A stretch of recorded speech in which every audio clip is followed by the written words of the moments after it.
ये विपक्ष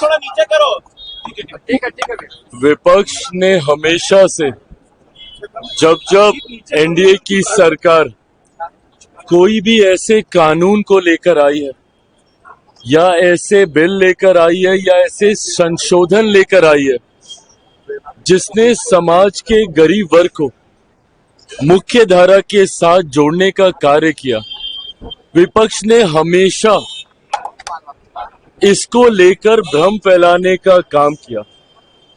false narrative set करना, विपक्ष ने हमेशा इस कार्य को करने का काम किया है।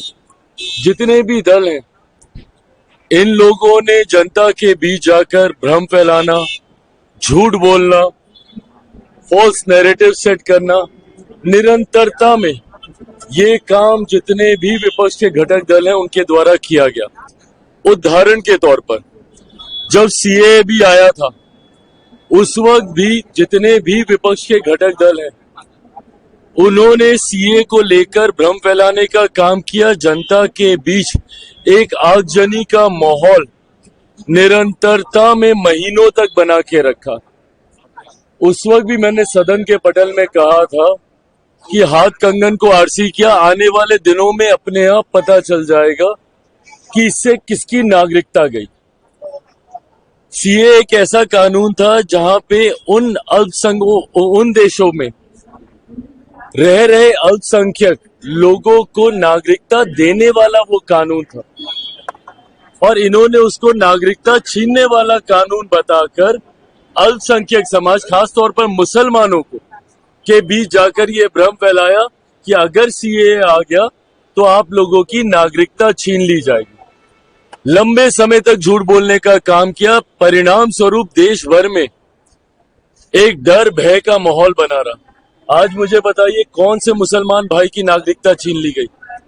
ये उन देशों में रह रहे अल्पसंख्यक समुदाय के लोगों को नागरिकता देने का कानून था जहां पे बहुसंख्यक मुसलमान थे, बट इन्होंने लोगों के बीच में, भारत में रह रहे मुसलमानों के बीच में भ्रम फैलाने का काम किया, ये कहकर कि इसमें मुसलमानों को नागरिकता नहीं दे रहे इसलिए आप लोगों की नागरिकता छीन ली जाएगी। ये झूठ बोलने का काम। धारा 370 हटाते वक्त भी यही कहा गया था कि अब धारा 370 अगर हट गई तो देश भर के मुसलमानों को बर्बाद कर दिया जाएगा, निकाल दिया जाएगा।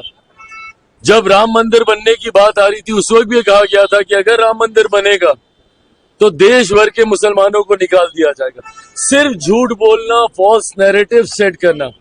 इस लोकसभा के चुनाव में इन्होंने क्या किया? बार बार ये कह रहे थे कि अगर मोदी सरकार तीसरी बार आ गई तो आरक्षण समाप्त हो जाएगा, लोकतंत्र की हत्या कर दी जाएगी, संविधान समाप्त कर दिया जाएगा। जवाब देना विपक्ष के तमाम घटक दल, किसका आरक्षण छीन लिया गया? कहां का संविधान खत्म कर दिया गया? या फिर किस मुसलमान की नागरिकता छीन ली गई? सिर्फ झूठ बोलकर, डर का माहौल बनाकर आप अपने वोट बैंक को संभाल के रखते हैं। ये सोच गलत है। आज पुनः ये जो संशोधन विधेयक आया है वक्फ को लेकर, पुनः इसमें झूठ बोला जा रहा है कि ये मुसलमानों के हित में नहीं है, मुसलमानों की जमीन को छीनने का ये काम करेगा, जबकि स्पष्ट तौर से कहा गया है कि ये रेट्रोस्पेक्टिव है। इसमें किसी का भी अभी तक जिस भी मुसलमान की जमीन है या उसमें मस्जिद बनी हुई है उसको नहीं लिया जाएगा, उसको नहीं तोड़ा जाएगा। फिर भी उनके बीच जाकर ये भ्रम फैलाया जाए और इसमें ये तक कहा गया है कि अगर कहीं पे विवाद चल रहा है किसी विषय जमीन को लेकर तो उसमें जो न्यायालय का फैसला आएगा वो सबको मान्य होगा।